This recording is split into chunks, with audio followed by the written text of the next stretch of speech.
Hi dear friends, as you are aware, today I am here to speak about the poem videos. As you are aware, this particular poem video is absolutely free and for the non-commercial use. It's supposed to facilitate the students and the end users who like to grow in the domain of the projects and operations. This is absolutely facilitation from my end, that what can I do for this particular domain which I've grown since a decade. Today my concept and my video is about the types of contract. What are the kinds of contract? And today we'll discuss in detail this particular types of contract also. First of all, there's a divisible contract, indivisible contract. What is divisible contract? Indivisible contract: supply, installation, commissioning, handing over. These are the different purchase orders. For supply, different purchase order; installation, separate purchase order; commissioning and handing over, separate purchase order. In this, the material storage will be in the scope of the customer, not on the seller. In indivisible contract, supply, installation, commissioning, handing over, all these particular segments are in the only one purchase order, where we need to take care of the storage charges also, unless a clause is specified in the contract. Other one is the take and pay contract, which is also known as tolling contract. What is take and pay contract? A contractor, the buyer, will be taking and paying for the goods or services which he has received, which has been delivered. And take or pay contract. Previous one is take and pay. This one is the take or pay contract.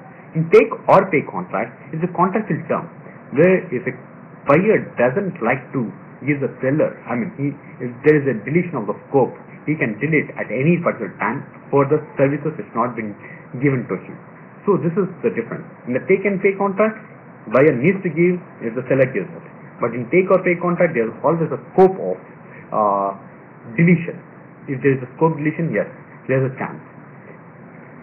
There are also CPCC contract. CPCC contract, what is it? It's a cost plus percentage of the cost. Whatever the cost seller gives plus percentage of the cost he will get. This is called CPCC contract. Cost plus percentage of the cost. Here, buyer assumes risk, provides for the reimbursement to the contractor for the allowable cost.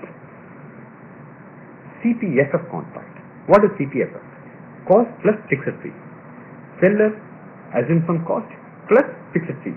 Whatever the cost he burns on the project, plus there will be fixed fee on that particular cost. This is called the CPFF contract.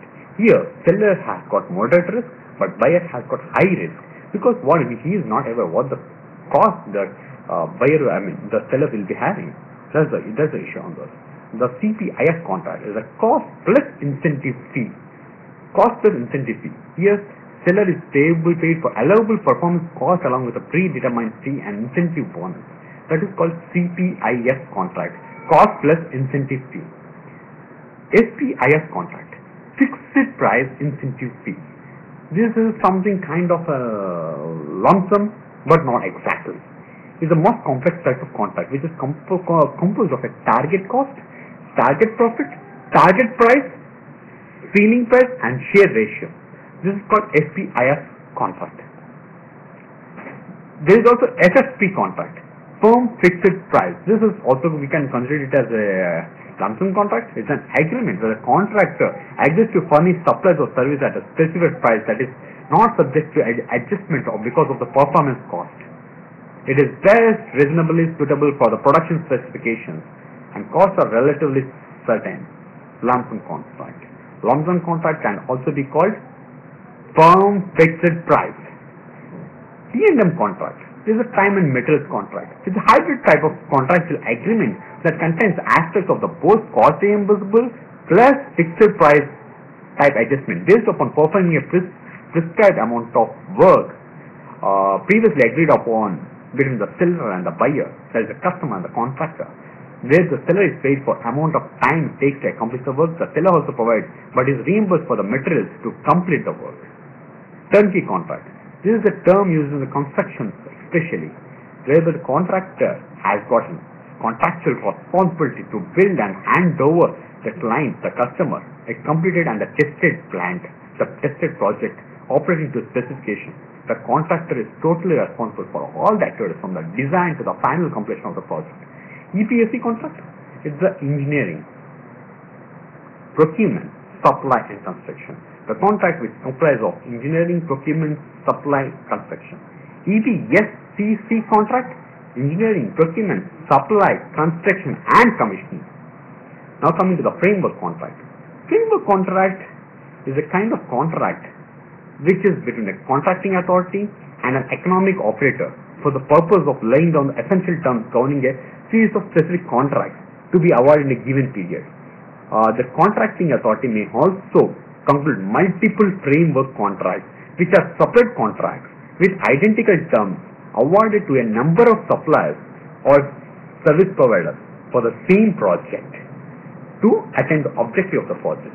For instance, in the ELD system, to the fire alarm system, CCTV system, access control system. In the frameworks, one can give it to the BMS guy, CCTV guy, access guy, separate projects, separate purchase orders to attain the objective of the ELD system specification. This kind of contract comes under framework contract. And works contract. Works contract, it covers either execution, design or execution of the works, the realization. There's a hybrid contract also. What is hybrid contract? This is a mixed contract. What are the contracts which I told you? All be interleaved, which can be based upon the static or based upon the governing laws of the particular territory of the particular region. Mixed contract is a contract. There is a construction covering from two or different kinds of contracts, whatever I explained you the above. There is also EPC contract, design build contract. A contractual agreement between the client, that is the owning company, which has issued the contract, and the contractor, which outlines the terms of contractor's responsibility for engineering, procurement, and construction. This is, in specific terminology, it is called as a design-build contract. Design-build contract. That is the EPC, engineering, procurement, construction. This is what you do. This is the activities which is linked in the project. This is what all about the types of contracts, which I explained you. I hope I don't conclude these are the only kinds of contracts available. No, there are numerous kinds of contracts which might be adjustable as per the conditions and the requirements of the customer. This particular contract, always there will be amendments, deletions, the clauses, the appendices will be made as per the requirements and based upon the agreement between the buyer and the seller. Here, the seller is a contractor and buyer is the client, the customer. This is what I am referring about. This is what FOAM refers about. For any suggestions, for any video improvements, just please you can log on to me so that I can improve my sessions further to you. I hope this session will be useful for you. Have a nice day, guys. Good. Bye.